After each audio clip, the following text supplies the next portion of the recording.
네, 안녕하세요. 오늘 제가 이제 찍는 거로는 세네 번째일 것 같은데 오늘 이야기를 시작하도록 하겠습니다.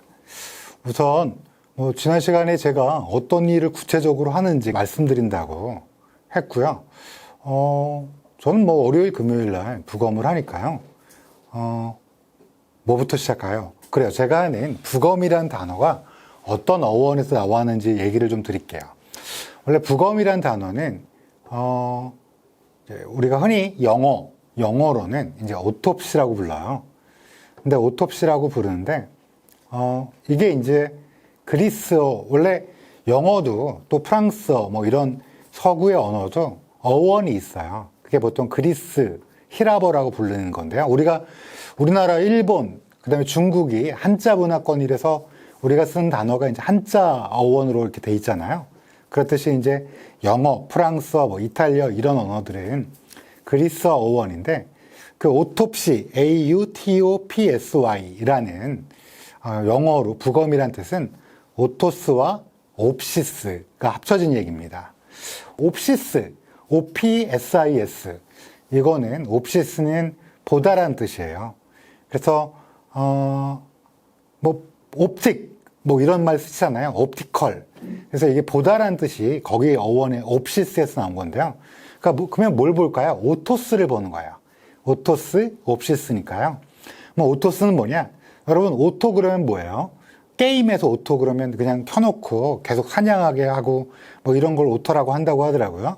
또 자동차 좋아하시는 분들은 오토매틱, 수동기어가 아니라 이런 걸 오토라고 하는데 오토스는 사실 그 어원이 푸슈케라는 게 푸시라는 단어에서 나온 건데요. 그리스어예요.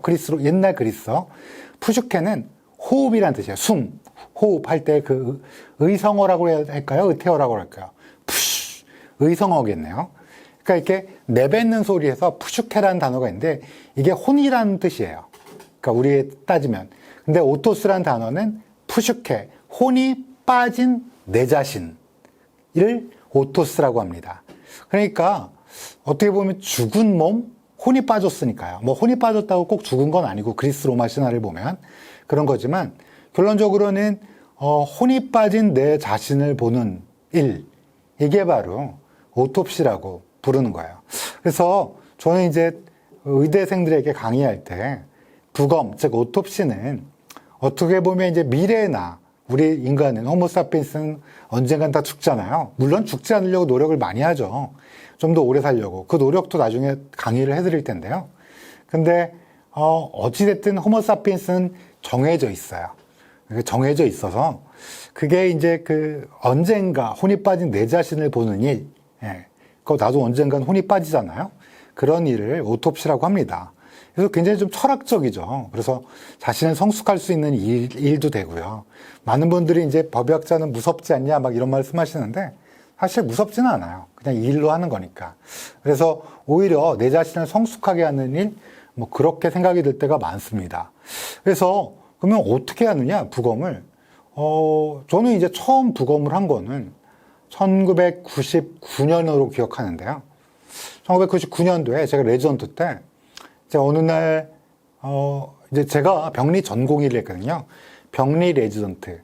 근데 이제 지난 시간에 말씀드린 것 같기도 한데, 병리라는 거가 현미경을 보고 진단하는 과이거든요. 사실은 많이 유명한 과는 아니죠. 내과, 외과 이런 거 다 아시는데, 병리과는 아마 처음 많이 잘 모르시니까. 근데 이 병리과에서 하는 일 중에 하나가 병원에서 부검하는 일도 합니다. 요즘은 잘 안 하는데 다 법의학이 하긴 하는데 옛날에는 병원에서 어떤 환자가 왜 죽었는지 모른다, 뭐가 있다 그러면 부검을 병리과 의사가 했어요. 그래서 이제 레지던트가 그걸 배우는 거죠. 그래서 저도 이제 레지던트 때 처음 저한테 이제 드디어 제 첫 부검이 온 거예요. 근데 이제 그때 환자가 이제 돌아가신 분이 에이즈 환자였어요. 에이즈는 여러분 후천성 면역 결핍증이죠. 그게 원래 HIV라는 RNA 바이러스. 코로나 바이러스도 RNA 바이러스고요. 독감 바이러스도 RNA 바이러스인데 HIV는 우리 면역력을 약화시키는 바이러스예요. 그래서 이게 이제 몸에 퍼져갖고 에이즈라는 병으로 나오는 거죠. 에이즈에 걸리게 되면 이 공기 중에 떠다니는, 지금 여기 공기 중에 되게 많이 병균이 있거든요. 여기가 더러워서가 아니고요. 원래 그래요. 근데 이거 우리가 왜 병에 안 걸리냐면 우리 면역 체계가 너무 훌륭해서 이런 것들 찜이야. 근데 뭐 만약에 추운 곳에 오래 있다든지 뭐 물속에 들어갔는데 추운 곳에 나온다든지 면역력이 약화되면 또 몸이 너무 안 좋다든지 뭐 밤을 새서 그러면 뭐 감기도 걸리고 각종 질병에 걸릴 수 있지만 되게 우리 면역계가 훌륭하잖아요. 근데 그 면역계를 파괴하는 바이러스가 HIV인데 그것 때문에 이제 에이즈에 걸리는 건데 요즘에는 에이즈가 별로 없어요. 왜냐? HIV 감염은 있죠. 있는데 근데 요즘에 약이 너무 좋아요.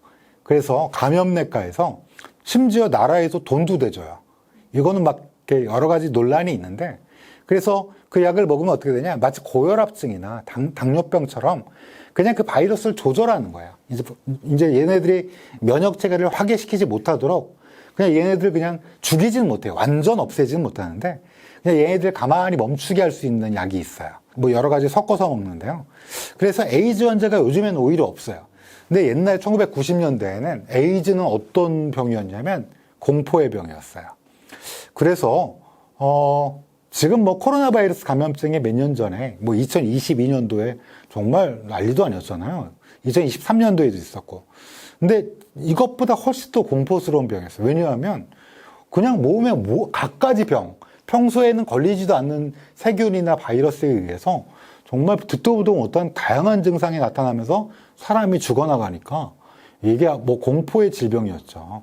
그래서 그때는 뭐 키스하면 에이즈 걸린다 이런 뭐 원래 그렇지 않은데 괴담도 있고 뭐 여러 가지 괴담이 횡행했을 때 그때 이제 에이즈 환자의 부검이 의뢰가 된 거야. 누구한테 의뢰가 됐냐?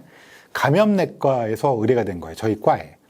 근데 당시에 감염내과에서 의뢰하신 분은 되게 유명한 교수님이에요. 그 교수님이 뭐 코로나 바이러스 감염증 때도 거의 진두지휘하신 교수님이신데 그 교수님이 당시에 에이즈가 뭐 아주 잘 알려진 병은 아니었어요. 그러니 환자를 볼 때 이게 부검을 통해서 이렇게 모든 장기에 어떤 변화가 있는지를 조금 확인하면 우리가 앞으로 에이즈 환자를 치료하는데 도움이 될 것 같다라고 이제 생각을 하셔갖고 의뢰를 하신 거예요. 그래서 무섭죠. 그래서 감염병 부검은 무섭다고 생각할 수가 있어요. 왜냐하면 걸릴 수도 있잖아요. 그러니까 이제 만반의 준비를 해야지. 그 이제 제가 책임으로. 근데 이제 원래 레지던트 때 부검은 이제 교수님이 들어오셔서 도와주셔야 되는데 마침 도와주시기로 한 그 병리과 교수님이 이제 바쁘셔갖고 저한테 혼자 할 수 있지? 뭐 이렇게 말씀하신 거예요. 뭐 혼자 뭐 구경은 많이 했으니까 그 전에 법의학에서도 구경 많이 하고 그랬으니까 해본 적은 없었어요, 사실은. 그래서 할 수 있다라고 호기롭게 뭐 마음은 늘 뭐 뭐든지 할 수 있죠.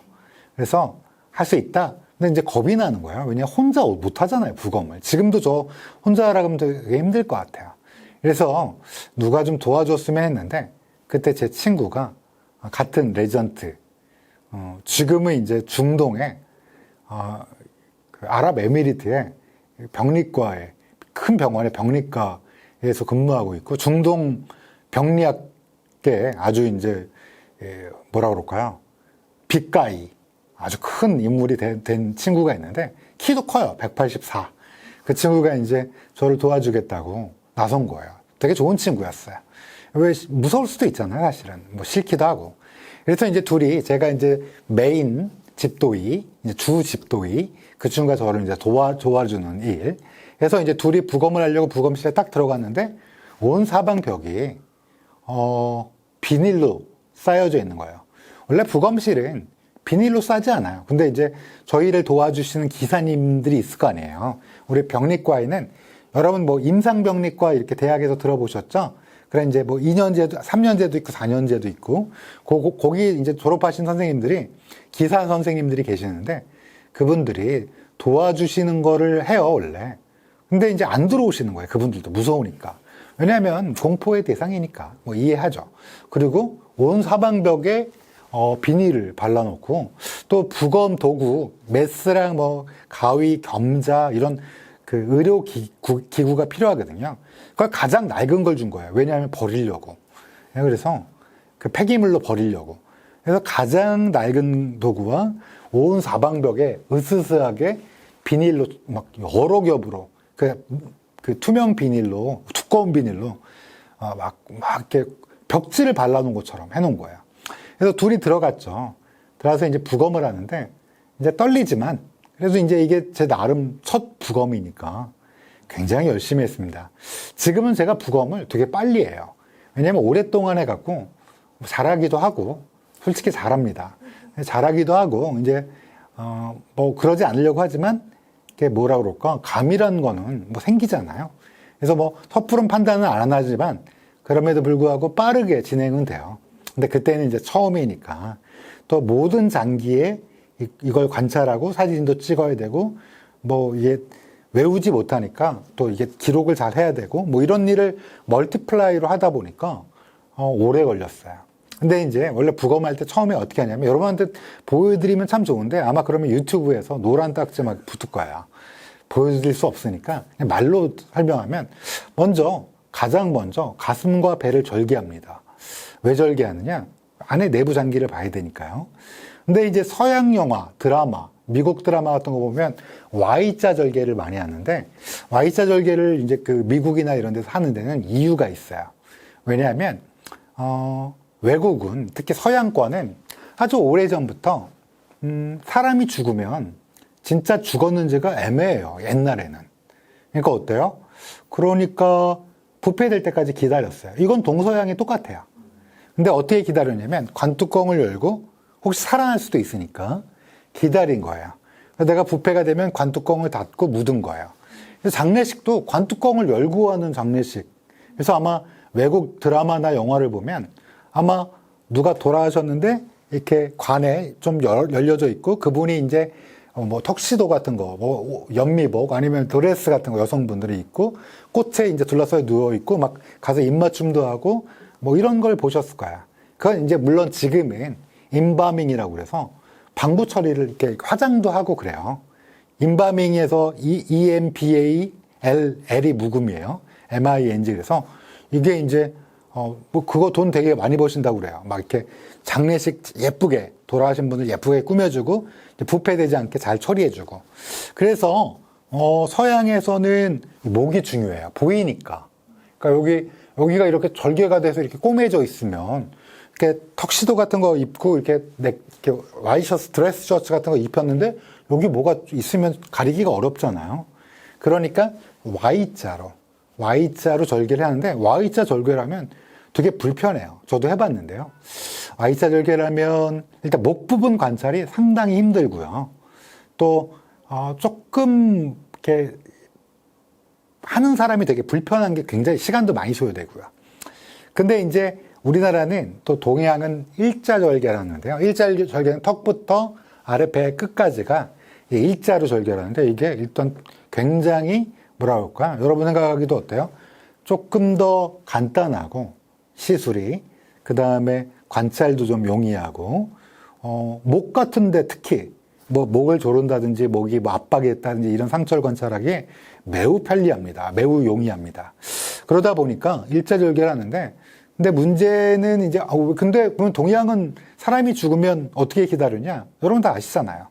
3일장, 5일장 뭐 옛날엔 이렇게 길게 하고 병풍 뒤에 모셔놨어요. 시신을.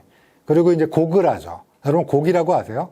아이고 하고 막 옛날에는 많이 했는데 요즘 거의 안 하지만 어떤 분이 돌아가시면 뭐 가족분들, 지인분들이 곡을 합니다. 아주 슬프게 우는 거. 곡소리 난다란 말 들어보셨죠? 아이고 뭐 여기 곡소리 나네 막 이러는데 이게 곡이 진짜 약간 들어보시면 약간 인위적인 것처럼 하시는 분도 있고 슬프게 하시는 분도 있고 곡도 이제 그 스타일에 따라 다른데 어느 지역이냐 뭐 전라도냐 경상도냐에 따라 좀 다르기도 해요.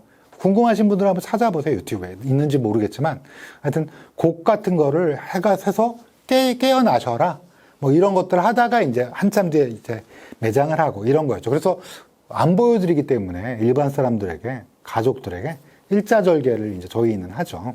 다시 돌아와서 일자절개를 이제 저 에이즈 환자 부검할 때 말로 돌아올게요. 그래서 이제 일자절개를 했는데 일자절개를 하니까 이제 그 다음에 어떻게 하냐? 그 다음에 피부가 야, 이게 좀 위험한 거 아닐까요? 좀 괜찮은지 모르겠지만 그냥 들어보세요. 아주 이렇게 평범하게 얘기할게요. 피부의 바로 아래에는 지방층이 있어요. 지방층. 얇은, 뭐 뱃살이 많은 분들은 두껍고 가슴 부위 뭐 이렇게 복근 있는 분들은 거의 없겠죠. 얇겠죠. 그 다음에 이제 근육이 있고 그런데 이 피부와 근육 사이를 뭐라 그럴까요? 이렇게 조금 분리를 합니다. 메스로. 왜냐하면 피부랑 근육이랑 붙어 있잖아요. 그 사이에 지방이 있고 이 지방층을 이용해서 피부와 근육층을 분리하고요. 왜 분리하냐면 피부 아래 멍 같은 게 있을 수 있잖아요. 그렇죠? 그리고 멍 같은 게 있을 수도 있고 근육이 또 손상이 있는지 뭐 이런 것도 보고 여러 가지 관찰하고 또 근육을 절개하고 가슴 같은 경우는 그 다음에 갈비뼈가 드러납니다.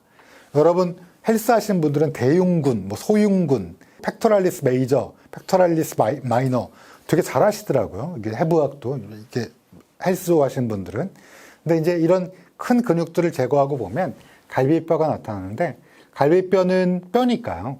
이거를 이제 커터 가위로 그러니까 되게 날카로운 가위로 아마 낭만 닥터 김사부 이런 데 나온지 모르겠는데 무슨 슬기로운 의사 생활인가요? 그런데 보면 흉부외과에서 나올지 모르겠는데 이따만한 가위가 있습니다. 큰 가위. 마치 정원사 관리 자르는 가위처럼 생긴 건데요. 전지가위요? 네, 전지가위. 전지가위 같은 걸로 여기를 잘라내게 돼요. 가위로 잘라지느냐? 잘라집니다. 생각보다 우리의 그 갈비뼈는 전부 다 뼈는 아니고요. 연골 성분. 어린아이들은 거의 연골 성분이에요. 그래서 성인이 되면 점점 칼슘이 침착되면서 딱딱한 갈비뼈가 돼요. 그래서 어린아이들이나 10대, 20대는 갈비뼈가 안 부러져요. 잘.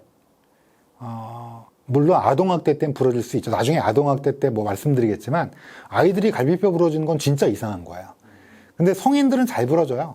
골프 치시다가도 이렇게 뭐 50대 막 이러다가도 왜 부러진 것 같다 이러는데 잘 부러집니다. 실제로. 그래서 그렇지만 성인도 나이가 많으셔도 이 연골이 좀 앞에 남아 있어요. 앞부분 갈비뼈는. 그래서 그 부분을 이용해서 저희가 이제 의료용 가위로 갈비뼈의 이거 앞쪽을 드러내게 돼요. 그러면 심장이 보이고 양쪽 폐가 보이게 되는 거죠. 뭐 그렇게 해서 이제 그 복부는 뭐 뼈가 없잖아요. 그러니까 이제 바로 피부를 절개하고 근육을 절개하면 그 안쪽에 장을 둘러싸고 있는 장간막이라는 게 있어요. 노란색에. 내장지방 들어보셨죠? 내장지방이 그 장간막 사이사이 그 안쪽에 있는 지방이 뭐 이제 좀 비만하신 분들은 거기 지방이 정말 많아요. 그래서 부검할 때도 저희 정말 힘들긴 한데, 근데 뭐 예를 들어 운동을 많이 하신 분이다. 그러면 거기에 거의 지방이 별로 없고 상자를 둘러싸고 있는 막을 제거하면 드디어 이제 안쪽에서 오른쪽에 간, 왼쪽에 비장, 안쪽 깊숙한 곳에 콩팥, 그 다음에 이제 장, 소장과 대장 이런 것들을 보게 되는 거죠. 여성 또 아래쪽에는 골반에는 방광, 여성 같은 경우는 자궁까지 뭐 여러 가지 것들을 또 남성이면 전립선 이런 것들을 관찰하게 되는 거죠. 뭐 유튜브에서는 뭐 이 사진을 보여드리기가 어려우니까 어쩌면 여기 이제 저희 PD님이 저기 모자이크를 해서 사진을 보여드릴 수도 있는데 그러면 유튜브 업계에서 유튜브 본사에서 싫어하실 수도 있고 수익성이 떨어지면 오래 못 찍잖아요. 그러니까 뭐 보여주실 수도 있어요. 근데 어찌됐든 그렇게 저희 A주 환자도 똑같아요. 근데 이제 문제는 부검에서 항상 큰 문제는 메스를 사용한다는 거예요. 메스는 여러분 되게 날카로운 칼이에요. 굉장히 날카롭습니다. 이게 일반 뭐 우리가 흔히 회칼, 그 뭐 소고어로 사시미 칼 뭐 이렇게 부르는 거 있잖아요. 물론 많이 간 칼들은 다 날카로운데 메스는 말 그대로 정밀하게 자르기 위해서 아주 오차없이 자르기 위해 개발된 의료용 칼날이에요. 그렇기 때문에 그 자체가 굉장히 날카로워요. 그러면 저희가 이제 부검을 하거나 물론 이게 보통 수술할 때 많이 쓰시지만 그때 좋긴 한데 한 가지 안 좋은 점이 다칠 수가 있어요. 예. 항상 저희가 부검할 때는 저 같은 경우는 이제 이 피부를 위해서 그 비닐 장갑을 먼저 낍니다. 그 다음에 그 위에 의료용 장갑. 여러분 아마 그 의학 드라마 보면 이렇게 딱 펼친 다음에 이제 손 씻고 들어가면 이제 간호사분들이 이렇게 싹 손가락 딱 넣는 거 보셨을 거예요. 왜냐면 이렇게 거기는 소독이 다 돼 있으니까 바깥쪽에. 저희도 그런 거 씁니다. 물론 저희는 이제 소독은 안 해요. 그냥 그쪽에서 깨끗하게 그냥 쓰긴 하는데, 그 다음에 이제 그 바깥쪽에 또 저희는 면장갑을 낍니다. 면장갑은 소독이 안 된 거지만 돌아가신 분은 꼭 소독을 안 해도 되잖아요. 그러니까 이제 면장갑을 끼고 다치지 않게 하기 위해서 저희가 써요. 근데 에이즈 환자일 때는 저희가 이 면장갑을 좀 주문을 했어요. 교수님들이 좀 신경 써주셔서 그 장갑 중에, 면장갑 중에 안 찢어지는 장갑이 있어요. 그 뭐 쿠팡 이런 데 찾아보시면 좀 질긴 면장갑이 있습니다. 빨갛게 된 부분이. 그래서 그거를 그때는 쿠팡이 없었지만 그 저희가 구입을 해서 이제 한 거예요. 앞에 고무 있는 거 맞습니까? 맞습니다. 예. 그래서 저희가 이제 부검을 시작했는데 문제가 하나 생겼어요. 제 친구도 저도 둘 다 처음이었어요. 지금 중동에서 유명한 병리학자. 그 친구가 그만 갈비뼈 이렇게 자른다고 그랬잖아요. 가위로. 갈비뼈가 자르고 나면 날카로워요. 뼈니까. 거기에 그만 찔리고 만 거예요. 이 두꺼운 면장갑을 뚫고 딱 한 거예요. 그럼 여러분 깜짝 놀라셨죠? 아니, 이제 에이즈 환자 부검을 하는데 이게 찔려갖고, 그런데 이제 RNA 바이러스는, 그러니까 이제 바이러스에 DNA 바이러스도 있고, 뭐 RNA 바이러스도 있고, 뭐 여러 종류의 바이러스가 있는데, RNA 바이러스는 냉장고에 일정 시간 오래 놔두면 시신을, 그럼 바이러스가 사멸합니다. 바이러스마다 조금 다르고, 데이터마다 조금 다른데, 예전에 메르스라는 병 혹시 기억나세요? 아마 낙타에서 유래한 그 메르스, 우리나라도 또 한창 또 많이들 아프시고 또 중동에서 건너온 바이러스 있잖아요. 그때 사실은 메르스가 창궐했을 때 우리나라에 창궐했잖아요. 그때 부검을 하려고 했어요. 근데 그때 저희 서울대학교 병원에서 부검하려고 했어요. 근데 보건복지부에서는 하지 말라고 그랬죠. 질병관리청에서는. 이게 사실 뭐 질병관리청이나 보건복지부에서 보시면 어떻게 생각하실지 모르겠지만 저희 서울대학병원에서 하려고 했어요. 왜냐? 의학 발전에 정말 중요하다. 그래서 감염내과에서 이제 저에게 의뢰를 하셨고, 저랑 이제 병리과 교수님이랑 같이 들어가서 이제 뭐라 그럴까요? 우주복 있죠? 우주복처럼 생긴 거, 이렇게 보호하는 거. 그거하고 하려고 그랬는데 못했어요.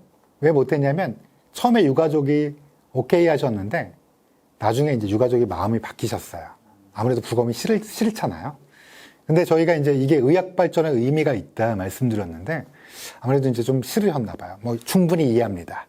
근데 안타깝게 그래서 미국에서 전 세계 최초로 메르스를 부검하고 이제 학계에 보고를 하게 됩니다. 좀 안타깝게 생각해요. 저희가 했었으면, 왜냐면 저희가 우리나라가 많이 있었고 앞으로도 또 이런 질병이 또 이런 전염병이 창궐했을 때 우리가 좀 의학으로 좀 앞서 나갔으면 좋겠다. 이런 게 하나하나 쌓이는 거거든요. 당장 써먹을 실용지식만 하는 것보다는 이런 게 하나씩 쌓이는 거거든요. 원래 의학이라는 게. 근데 이게 이제 너무 정부에서 반대하셨으니까 그래서 그것도 이제 부담이 돼서 가족분들도 그래서 못했는데, 그래서 미국에서 그때 한 걸 보니까 미국은 한 일주일 정도 냉장 보관, 시신을 냉장에 보관했다가 부검을 하셨더라고요. RNA 바이러스가 다 사멸했을 거라고 확신하고. 그래서 저희가 했던 에이즈도 냉장 보관을, 그러니까 감염내과에서 에이즈 환자의 가족분들에게 이게 의학 발전에 분명히 도움이 되고 환자분은 비록 돌아가셨지만 이게 분명히 도움이 될 것이다. 환자분도 돌아가시기 전에 오케이 하셨고요. 그래서 냉장 보관을 꽤 하고 했기 때문에 사실 바이러스는 다 사멸했다고 저희는 이제 확신을 했죠. 그런데 찔린 사람은 어떨까요? 네. 찔린 사람은 이게 뭐 바이러스가 사멸이고 말고 이게 당장 에이즈 환자에 찔린 거 아니에요. 무슨 뽀뽀한 것도 아니고 환자랑. 이게 그러니까 이제 얼굴이 파래지는 거야. 그리고 눈동자 동공이, 제가 그 전에 한 번도 못 봤는데 이렇게 지진 난 듯 흔들린다 이런 얘기 많이 하잖아요. 정말 그때 그랬어요, 그 친구가. 그러면 어쩌면 저 같으면 그냥 뛰쳐나갔을 수도 있고, 왜냐하면 소독하고 뭐 이렇게 뭐 막 상담받고 울고 막 이럴 수도 있을 것 같은데 나가도 전혀 문제가 없었고, 왜냐하면, 근데 초반이었어요. 탁탁탁탁, 이제. 근데 그 친구가 끝까지 안 나가는 거예요. 제가 나가, 빨리. 의미는 없지만 소독도 좀 하고, 뭐 이러라고 얘기했는데, 그냥 본인이 안 하겠다는 거야. 끝까지 도와주고, 뭐 몇 시간 도와준 다음에 나가서 이제 소독하고, 그러면 바로 감염이 됐나 안 됐나, 감염이 안 될 거라고 우리는 확신했죠. 그럼에도 불구하고, 당사자는 또 생각이 다를 거 아니에요? 그러니까 이제 이걸 언제 할 수 있냐? 이게 한 달쯤 뒤에 할 수 있어요. 이렇게 바이러스가 퍼지는 게 좀 잠복기라는 뭐 이런 거였기 때문에 거의 한 달 가까이 기다려야 돼요. 근데 그 친구가 그때 마침 결혼한 지 한 달밖에 안 된 친구였어요. 그래서 이제 그 친구가 집에 가서 이제 아내분에게 나 유성호 도와서 에이즈 환자 부검하다가 찔렸다. 뭐 이렇게 얘기하니까 아내분이 우리 남편 뭐 이럴 줄 알았는데 저리 가! 막 이랬다고. 다음날 뭐 농담이었겠죠. 농담이라고 믿고 싶어요. 재수 씨도 잘 아는데 농담이라고 믿고 있습니다. 근데 어쨌든 그 친구는 한 달간 약 우울한 표정으로 늘 출퇴근을 했었는데 한 달 뒤에 당연히 음성. 뭐 지금도 잘 살고 있어요. 에이즈 안 걸렸고 잘 살고 있어서. 근데 어찌됐든 제 첫 번째 부검은 그 파란만장한 그 친구도 찔렸고 그렇지만 한 3시간, 4시간 동안 저희가 그 에이즈 환자의 그 내부, 원래 면역 체계가 다 망가졌기 때문에 모든 감염원, 그리고 막 생각할 수도 없는, 어처구니 없는 세균에 의해서도 병이 생기고 막 이러거든요. 그래서 이런 것들을 모두 관찰하고 또 병리 조직 슬라이드를 만들고 그 다음에 이거를 조직학적으로 관찰하고 또 내과 컴퍼런스에서 목적이 감염 내과에서 이제 이거를 이제 교육 또 이게 학문적으로 우리가 생각한 거랑 뭐가 다른가 뭐 이런 것들을 보시기 위한 거였기 때문에 발표를 하고 또 교수님 오명돈 교수님이었어요. 사실 아마 오명돈 교수님 찾아보면 되게 유명하신 분인데 오명돈 교수님께서 도움이 됐다. 분명히 우리 내과에 큰 도움이 됐다. 역시 병리과의 의사들은 의사의 선생님이다. 뭐 이런 립 서비스도 해주셔가지고 굉장히 즐거웠던. 왜냐하면 내과가 제일 큰 과라 거기에 이제 제가 불과 레지던트밖에 안 되는데 가서 발표를 한다는 게 굉장히 떨리는 일이었는데 뭐 지금이야 뭐 안 떨리지만 그때는 어렸잖아요. 그러니까 이제 발표하고 또 질문을 받고 굉장히 기억에 많이 남는. 그래서 이게 정말 여러분들은 다 부검, 오토프시 그러면 진실은 하나, 범인은 이 안에 있다. 뭐 할아버지의 이름으로 뭐 이런 거를 많이 생각하시지만 실제로는 많은 도움이 된다. 여러분 뭐 아시겠지만 메르스는 뭐 우리나라에서 크게 유행해서 안타깝게 미국도 조금 유행했어요. 어떤 지역에서. 그래서 미국에서 처음 부검을 했지만 코로나 바이러스 감염증 어디서 처음 시작했는지는 얘기하지 않겠습니다. 그 지역에서 처음 법의학자가 뭐 중국이죠. 뭐 얘기 안 하려고 그랬는데 얘기해도 큰 문제가 없을 것 같은. 그래서 중국에서 법의학자가 최초로 이게 사망했을 때 용감하게. 근데 사실 조금 위험하긴 했어요. 왜냐하면 바이오 세이프티 레벨이라고 그래서 순환 장치가 된 데서 해야 돼요. 그렇게 진짜로 이렇게 RNA 바이러스고 오랫동안 냉장 보관하지 않으면 바로 했으면 안전한 데서 해야 되거든요. 공기의 흐름을 다 조절할 수 있고 바이러스 때문에 처음에는 잘 확신이 없었으니까 그래서 그 용감한 중국의 법의학자가 논문을 발표했고 중국 논문이었는데 중국어로 된 바로 삽시간에 다 모든 언어로 번역돼갖고 저도 뭐 그날 발표된 날 저녁 때 바로 영어로 번역된 거를 바로 읽을 수 있을 정도로. 그래서 여러분 뭐 이런 법의학이라는 게 결국은 형사사건에서 피고인을 기소하고 공소 유지를 하는데도 필요하지만 이렇게 보건, 건강에도 굉장히 큰 영향을 끼친다. 영향을 끼친 사건을 한 가지만 더 말씀드리면 여러분 스페인 독감이라고 아시죠? 1918년, 19년도에 우리나라의 사망원인 1위가 뭐였을까요? 다른 트랙에서 우리나라 사망원인 지금 1위는 암이라고 말씀을 드렸는데요. 1918년도, 19년도에 사망원인 1위가 뭐였을까요? 네, 스페인 독감이었어요. 근데 그 바이러스가 인플루엔자 바이러스군요. 그러니까 일종의 독감 바이러스예요, 독감 바이러스. 근데 그걸 어떻게 알았을까요? 1918년도, 19년도에는 그런 기술이 없었어요. 바이러스에 대한 정보도 없었고. 그때 부검했던 검체가 나중에 분석이 돼서 이런 바이러스구나 하고 알게 된 거예요. 그때는 괴질이었죠. 정체불명의. 그냥 사람이 픽픽 쓰러져 가는 거. 뭐 스페인 독감 우리나라 얘기가 나왔으니까 1918, 19면 우리 이제 독립운동, 3.1운동이 이제 일제 강점기에 우리가 이제 더 이상 참을 수 없다. 근데 왜 스페인 독감이 왜 유행했을까요? 어디서? 그리고 참고로 대구에서 제일 유행했어요. 왜 대구인가? 내륙 지역인데 왜 대구일까요? 왜냐하면 스페인 독감이 유입된 건 만주였어요. 근데 왜 대구였냐? 대구에 부자분들이 그때 꽤 있었다고 해요. 저도 이제 그 의사학에서 들은 논문을 읽은 건데, 독립운동에 자금을 댄 부호들이 대구 지역에 많았답니다. 그러니까 은밀하게 왔다 갔다 하면서 예기치 않게, 그러니까 만주에서 독립운동 하시는 분들이 많았잖아요. 그러다 보니까 저쪽 러시아 이쪽으로 해갖고 만주로 해갖고 이제 유입이 된 거예요.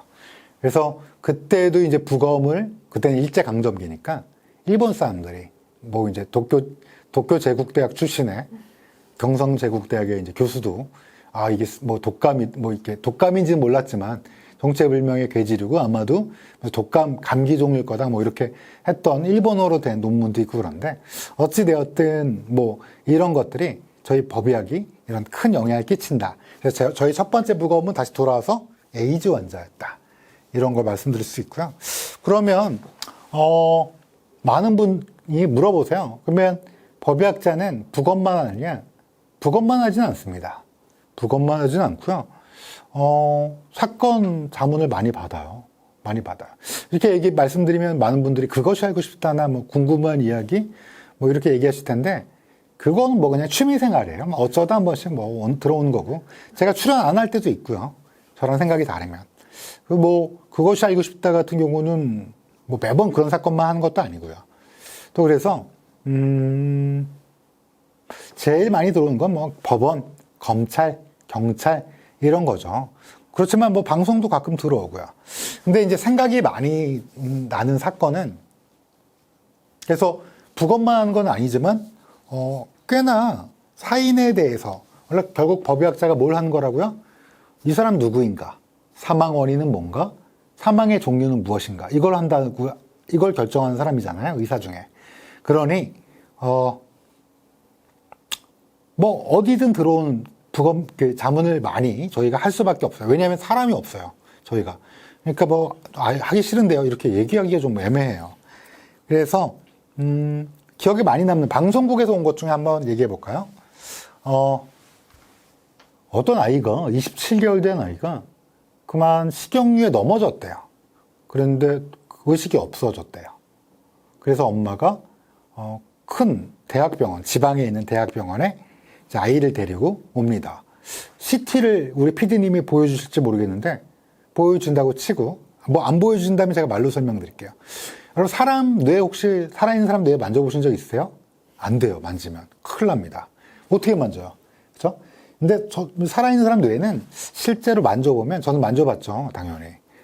만져봤는데 뇌수술에 어시스트를 들어간 적이 있어서 살아있는 사람 뇌는 부침용 두부 정도 됩니다. 두부. 주변에 신경외과 선생님 있으면 물어보세요. 사람 뇌가 두부 같나요? 그러면 맞다고 막 이러실 거야. 그러니까 두부기 때문에 되게 물컹물컹해요. 되게 근데 여기서 막 혹시 보고 있는 의대생이 있으면 아니 저희가 해부할 때는 딱딱하던데요. 약간 딱딱하던데요. 물컹물컹 안 하고 그건 냉장고에 넣어서 그렇죠. 그리고 포르말린에 절여서 그래요. 그래서 좀 딱딱한 거지. 실제 살아있는 사람 뇌는 뭐다? 부침용 두부 정도의 경도다. 그런데 이 부침용 두부 그러면 이거 보시는 분이 이런 생각하실 것 같아요. 그러면 이렇게 흔들면 여기 머리뼈 안쪽에 뇌가 들어있으니까 부딪히면 큰일 나는 거 아니에요? 안심하셔도 돼요. 이 머리뼈 안에 뭐 들어있죠? 나중에 머리도 할 건데요, 제가 강의도. 머리뼈 안에 뭐가 들어있죠? 네, 뇌가 들어있긴 한데 그 바깥에 싸고 있는 막 안에 물이 들어있어요. 그러니까 여러분 저기 어머니가 시켜서 두부 심부름 해본 적 있죠? 가서 이제 두부를 산 다음에 막 이렇게 비닐봉지에 넣고 막 이렇게 흔들어도 괜찮죠? 왜? 그 안에 딱딱한 케이스 안에 그 다음에 물이 들어있으니까. 이 안에도 물이 들어있어서 그래서 막 이렇게 흔드셔도 헤드뱅이 해도 괜찮아요. 근데 이제 너무 심하게 하시면 안 되고요. 특히 여물지 못한 아이들, 꼬맹이는 흔들면 안 돼요. 아직은. 그래서 여러분도 너무 흔들면 안 돼요. 근데 어찌됐든 이 아이는 CT를 보니까 그때 당시에 의사 선생님이 CT를 보니까 뇌가 한쪽 부분에 피가 두 군데 나 있는 거예요. 하나는 조금 흰색, CT로 봤을 때 하나는 조금 색깔이 약간 좀 진한 색. 이게 뇌를 누르고 있으니까 어때요? 원래 뇌는 데칼코마니여야 돼요. 근데 어때요? 뇌가 한쪽으로 밀렸어요. 피가 피 때문에 눌린 거예요. 그럼 뇌가 눌리면 어떻게 되느냐? 이 부침용 두부 같은 뇌가 염증이 생깁니다. 그럼 부풀어 올라요. 진물이 생기는 거랑 똑같다고 생각하시면 돼요. 그럼 뇌가 부풀어 오르면 어떻게 돼요? 머리뼈에 닿을 거 아니에요. 물이고 뭐고. 그러면 어떻게 돼요? 뭉개지면 어떻게 돼요? 뇌가 뭉개지면, 야, 그거 생각만 해도 너무 끔찍하잖아요. 제가 너무 끔찍한 얘기만 하나요? 그래서, 어찌됐든, 그러니까 의사가 할 수 있는 선택은 뭐예요?